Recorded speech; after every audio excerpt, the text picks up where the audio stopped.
नमस्कार, मैं आपका दोस्त इंजीनियर प्रभात कुमार सिंह अपनी यूट्यूब चैनल निराला कंस्ट्रक्शन में आप सभी का बहुत बहुत स्वागत करता हूं।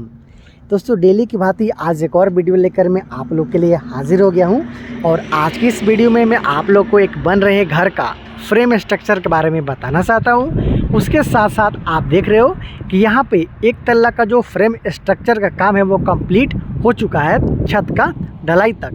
तो अब तक कितना रुपए का खर्चा आया है इसके बारे में भी आप लोग को बताना चाहता हूँ। तो अगर आप भी अपने लिए घर बना रहे हो और चाहते हो कि पहले हम अपने घर का फ्रेम बना लेंगे, उसके बाद धीरे धीरे इस घर का ब्रिक वर्क करेंगे, पार्टीशन वाला अंदर वाला देंगे, तो आप इस वीडियो को देखिए, आपको अंदाज़ा लग जाएगा कि सिर्फ आपको घर का फ्रेम बनाने में कितना रुपये का खर्चा आ जाएगा। सबसे पहले बात कर लेंगे इस बनते हुए घर का साइज़ का। तो इस घर को आप देख सकते हो कि 25 फीट बाई 40 फीट, मतलब 1000 स्क्वायर फीट में बनाया जा रहा है। इसके साथ साथ इस घर का आप देख रहे हो कॉलम का भी बात करेंगे, बीम का भी बात करेंगे, उसके साथ साथ का ये हाइट है, कितना कॉलम है, किस तरीक़े से सीढ़ी लगाया गया है, कितना मोटा इस घर का छत का ढलाई है, पूरा चीज़ बताने वाला हूँ कंस्ट्रक्शन कॉस्ट के साथ। तो आप वीडियो को पूरा देखिएगा। सबसे पहले बात कर लेते हैं इस घर का जो फर्श का लेवल होगा वो क्या होगा। तो आप यहाँ पे देख सकते हो ये बगल से रोड गया हुआ है और यहाँ से हाइट का बात कर लिया जाए तो इधर तो हाइट देख रहे हो कि कम है, उधर तो हाइट है वो ज़्यादा है, क्योंकि रोड है वो इस तरीक़ा से स्लोप में गया हुआ है। इसका हाइट का बात कर लिया जाए तो लगभग 3 से 3.5 फीट के आसपास में आपको यहाँ पे देखने को मिल जा रहा है। इसके साथ साथ इसका प्लिंथ बीम का साइज़ का बात कर लेते हैं। तो चलिए मैं आपको इसके नज़दीक ले जाकर चलता हूँ और दिखाता हूँ कि किस साइज़ का इस घर के लिए प्लिंथ बीम का उपयोग है वो किया जा रहा है। यहाँ पे आप देख सकते हो कि जो भी इस घर का प्लिंथ बीम है उसे 10 इंची बाई 10 इंची के साइज़ में बनाया जा रहा है और इसका रेनफोर्समेंट की बात किया जाए तो 4 सरिया के साथ इससे बनाया जा रहा है 12 mm का। उसके साथ साथ इस घर का कॉलम के बारे में भी जान लेते हैं। तो यहाँ पे आप देख सकते हो कि इस घर का कॉलम को 12 इंची बाई 9 इंची का कॉलम के साथ इसका कास्टिंग है वो किया गया है। काफ़ी अच्छा फिनिशिंग के साथ आप देख रहे हो कि यहाँ पे इस कॉलम का कास्टिंग है वो किया गया है, आप देख सकते हो। तो इस घर का ज़्यादातर कॉलम है, मतलब ऑलमोस्ट सारे कॉलम है, उसका साइज़ यही रखा गया है। सिर्फ 2 कॉलम वो आप देखोगे सीढ़ी रूम का जो कॉलम है, चूँकि नज़दीक कॉलम है इसलिए वहाँ पे कॉलम का जो साइज़ है वो 10 इंची बाई 10 इंची का रखा गया है। तो देखिए कुछ इस तरीक़ा से इस घर का फ्रेम स्ट्रक्चर को बनाया जा रहा है। मैं आपको साइड से भी दिखा दे रहा हूँ, उसके साथ साथ फ्रंट से भी दिखा दे रहा हूँ, आप देख सकते हो। दोनों तरफ से छज्जा निकाला गया है। जो सामने की तरफ छज्जा निकाला गया वो ऑलमोस्ट 3 फीट के आसपास में छज्जा निकाला गया है। उसके साथ साथ जो साइड का छज्जा है लगभग 3.5 फीट के आसपास में यहाँ पर छज्जा है वो निकाला गया है। छज्जा निकालते हो तो आपका जो बिल्डअप एरिया वो बढ़ जाता है। उसके साथ साथ ऊपर में आप आसानी के साथ बालकनी वगैरह भी इसके ऊपर में बना सकते हो, किसी प्रकार का कोई भी दिक्कत आपको नहीं होता है।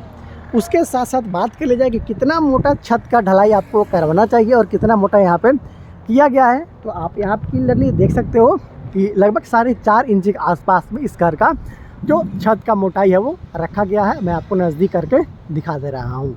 तो देखिए इस तरीक़े से आपको छत का ढलाई करवाने समय कम से कम 4.5 इंची मोटा आपको छत ज़रूर ढलवाना चाहिए। उसके साथ साथ कास्टिंग का भी आपको ख्याल रखना चाहिए और इसमें वाइब्रेटर वगैरह भी अच्छे तरीक़े से यूज़ आपको करना चाहिए। उसके साथ साथ आप देख रहे हो कि इस घर का जो काम है छत के ढलाई तक कंप्लीट हुआ है। अब बात कर लेते हैं ब्रिक वर्क का और फ्रेम स्ट्रक्चर का। तो देख सकते हो यहाँ पे जो इस घर का फ्रेम बनाया गया है, आपको तो इधर से बिल्कुल खाली नज़र आ रहा होगा, सिर्फ कॉलम के सहारे आपको इस घर का छत का ढलाई नज़र आ रहा होगा। लेकिन यहाँ पे 2 तरफ से वाल दिया जा रहा है, एक उधर से वाल दिया जा रहा है, उसके साथ साथ पीछे से भी वाल है वो दिया जा रहा है। उसके साथ सीढ़ी किस तरीके से बनाया जा रहा है मैं आपको दिखा देता हूँ, फिर मैं आपको इसके कंस्ट्रक्शन कॉस्ट के बारे में आपको बताने वाला हूँ। तो चलिए चलते हैं और देखते हैं इस घर के सीढ़ी के बारे में कि सीढ़ी को किस तरीक़े से बनाया जा रहा है। तो देख सकते हो यहाँ पे जो भी इसका सेंटरिंग का काम है वो इस तरीक़ा से अभी किया ही गया है। छत का ढलाई कुछ दिन पहले ही यहाँ पे कंप्लीट हुआ है। इस घर में आपको 3 बेडरूम के साथ साथ hall, dining area, kitchen, toilet, bathroom के साथ साथ सीढ़ी देखने को मिल जा रहा है। आप देख सकते हो इस तरीक़े से बिल्कुल आपके लिए क्लॉक वाइज सीढ़ी बनाया गया है। लगभग 6 इंची का इस सीढ़ी का रखा गया है ट्रेड और राइज़र लगभग 9 से 10 इंची का यहाँ पे रखा गया है। स्टैंडर्ड साइज के साथ इस घर का जो सीढ़ी है उसे बनाया जा रहा है, आप यहाँ पे देख सकते हो। तो देखिए कुछ इस तरीक़ा से आप छत पे चले जाते हो।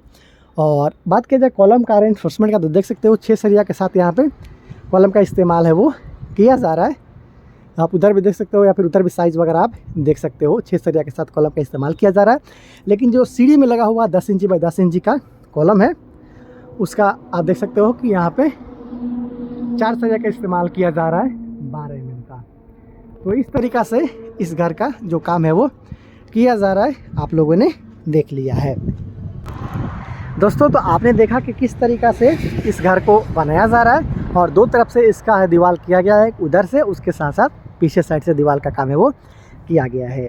बात कर लिया जाए कि अब तक इस घर को बनाने में कितना रुपए का खर्चा लगा है, तो इस घर के मकान मालिक के अनुसार इस घर को बनाने में, जैसा कि आपने देखा कि 3 बेडरूम के साथ hall, dining area, kitchen, toilet, bathroom के साथ आपको सीढ़ी देखने को यहाँ पे मिलने वाला है। 1000 स्क्वायर फीट पे बनाया जाने वाला घर है।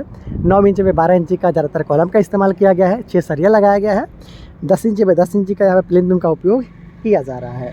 खर्चा का बात कर लिया जाए तो लगभग 6.5 लाख के आसपास का खर्चा है वो आ चुका है। काम आपके सामने है। तो अगर आप भी चाहते हो कि एक तल्ला का जो फ्रेम स्ट्रक्चर उससे बना लिया जाए इस तरीक़ा से, और उसके साथ साथ बाद में जैसे जैसे पैसा होगा वैसे वैसे हम लोग ब्रिक वर्क करते हुए, पार्टीशन वाल देते हुए अपना काम को आगे बढ़ाएंगे, तो आप इस तरीक़ा से भी अपना काम को करवा सकते हो।